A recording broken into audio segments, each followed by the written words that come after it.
two bachelorettes.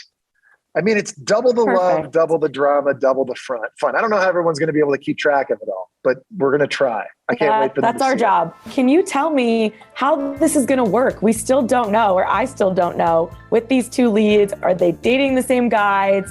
Set it up for me, the format. No idea how this thing's going to work. That was our big question when we started this whole thing. It was the first thing I asked Rachel and Gabby when it was announced that they were going to be the Bachelorettes back at after the final rose. Never done this before. How are they going to be dating the guys? Who's going on dates? How do they navigate this? This is all completely unprecedented. Gabby and Rachel deserve a ton of credit because they really took control of this thing. They made up their own rules along the way, took charge. They were faced with a lot of very difficult circumstances and situations. A lot of very difficult conversations needed to be had. But at the end of the day, I think it was their friendship and their support of each other that really helped them through it all magically somehow. And I don't know how. This whole thing just worked.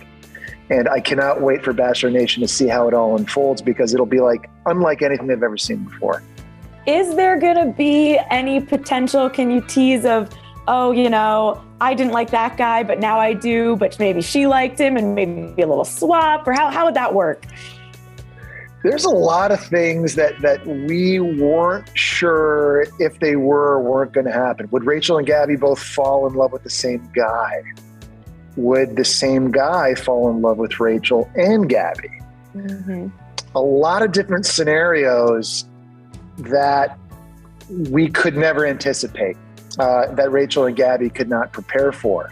And so I think that's what's going to be so exciting for people at home watching. There's going to be so much that we've just never seen. It's two love stories, but two completely different journeys. People are going to need a notebook and take notes, try to follow who's dating who, what's going on, where are they, because it's literally double the love, double the drama, and double the fun. What about for you going from Clayton season? You had your first Bachelor season. Now this is Bachelorettes, and there was two of them. Was it a learning curve for you in the host position? Yeah, it always is. That's for sure. I'm learning something new on the job every single day. I've learned already from my experience with Clayton that the host wears a lot of different types of hats. What made this situation unique for me was that I already had a relationship with Gabby and Rachel. I was familiar with them. I sort of experienced their journeys together with Clayton. I was there in Iceland at the Opera House, the night of the rose ceremony from hell, devastating double breakup, unbelievable heartbreak. It was crazy emotional. And I saw how unwavering the support that Gabby and Rachel had for each other was through that experience. And I said it after the final rose, I couldn't think of two more people more deserving for this opportunity to have this chance to find love. So I really, from the get-go, felt myself being more of a cheerleader for Rachel and Gabby, just knowing what they had already been through and kind of been there for that, hoping that they were going to find happiness at the end of this and find their person.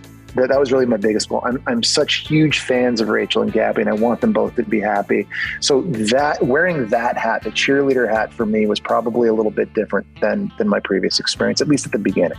Well, I know you can't tell me what happens, but is it safe to say that it's possible both of them maybe found love during this journey? It's possible. You would have to ask Gabby and Rachel, and I'd be curious to see what they'd be willing to share with you. But what I can say is that their journeys are nothing short of remarkable. I can say that. Remarkable. That's our word of the season? Remarkable. The most remarkable season in Bachelor history.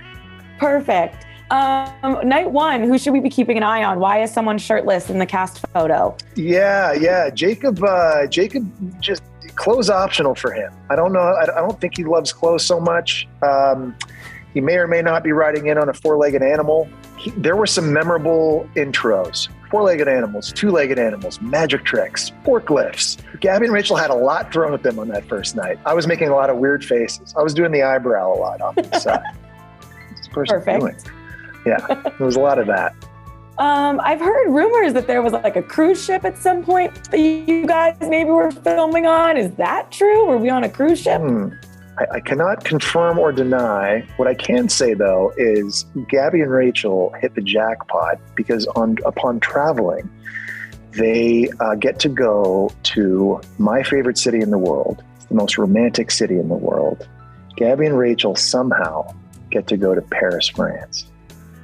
And I absolutely loved that for them. A city of lights. They totally hit the jackpot on the travel front. What about with hometowns? To fast forward a little bit, will we be seeing like 8 of them? Or how is that going to work?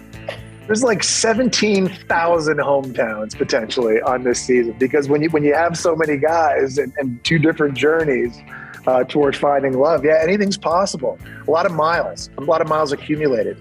You need it was double work as the host, for the camera people, for crews. It was a lot to follow everything. That's what I'm saying. It's like, as the host of the show, in my living room, it looked like there was like a crime I was trying to by strings, and it just looks like a giant web. That's basically what it felt like hosting this. Well, do you think it's something that maybe would continue again in the future? I know we have to see how the audience reacts. I can't wait to see it. But is that a possibility to have double leads, 2 men, perhaps 2 women again down the line? Yeah. I think it's a great question. I think it's totally possible. I think when a show's been on for 20 years, I think you have to constantly be trying to find ways to reinvent things. And I think the show's done an outstanding job of that over the years. And it will be interesting to see how Bachelor Nation responds to this. I can't wait for it. I think they're going to love it.